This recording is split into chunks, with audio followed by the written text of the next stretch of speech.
अक्सर आपने देखा होगा कि लोगों के आँख पे दाना बना हुआ होता है, होडियलम इसे हम कहते हैं, स्टाई कहते हैं उर्फ़े आम में। ये रेड कलर का दाना होता है यूजुअली और लोगों को बहुत पेनफुल होता है। पिछले दिनों में मेरे साथ भी ऐसा कुछ हुआ तो मैंने सोचा कि इस सिलसिले में आप सबको भी आगाही दे दूँ।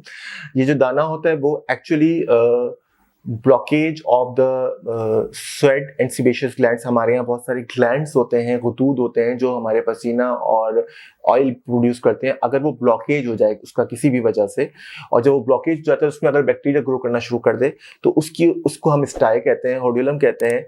और ये जो है यूजुअली स्टेफिलोकोकस ऑरियस एक बैक्टीरिया होता है जो कि हमारी स्किन पे बहुत कॉमनली प्रेजेंट होता है, उसकी वजह से यूजुअली होता है, ज़रूरी नहीं है, और भी बैक्टीरिया की वजह से हो सकता है।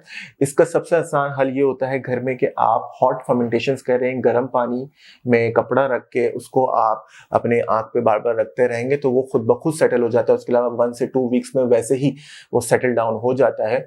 बाकी आप एंटीबायोटिक ऑइंटमेंट भी यूज़ कर सकते हैं और एंटीबायोटिक और स्टेरॉइड के कॉम्बिनेशन में ड्रॉप्स जो आते हैं आई के लिए वो भी यूज़ कर सकते हैं अगर सेटल ना हो रहा हो, कॉम्प्लिकेट कर रहा हो।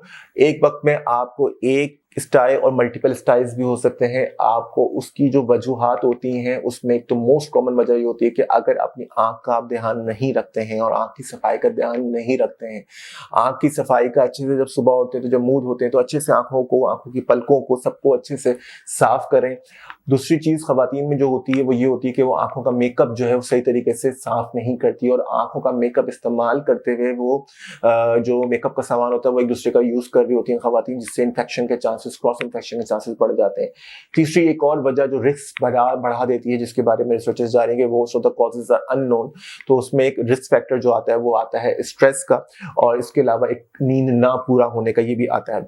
उसके अलावा ब्लेफराइटिस हम कहते हैं, जिसे कहते हैं आईलिड की सोजिश, तो उसकी वजह से भी ये ब्लॉकेज हो सकती है और उसकी वजह से भी आपको स्टाई बन सकता है। तो हॉट फर्मेंटेशन, उसके अलावा जो टी बैग्स होते हैं उसको, कुकम्बर रखने को, इन सब चीज़ों से बहुत फ़र्क पड़ता है। आप इन सब चीज़ों का इस्तेमाल कर सकते हैं। उसके अलावा एलोवेरा का इस्तेमाल कर सकते हैं, विटामिन ई का जो है वो इस्तेमाल कर सकते हैं।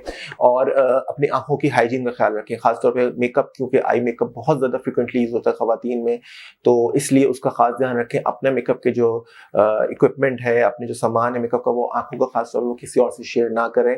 और अगर ये आपका दवाई यूज़ ना भी करें तो खुद ब खुद 1 हफ्ते के अंदर ये सेटल डाउन हो जाता है। शुरू के 2 दिनों में आँख के अंदर हल्का सा सिर्फ पेन होता है, फिर दाना बनता है और उसमें पस भी आ सकता है, और उसके बाद वो फर्स्ट 6-7वें दिन निकलना शुरू हो जाता है। 7-8वें दिन तक बिल्कुल ये ठीक हो जाता है। उम्मीद है कि जो बातें आज मैंने आपको बताई हैं वो आपके लिए कारगर साबित होंगी।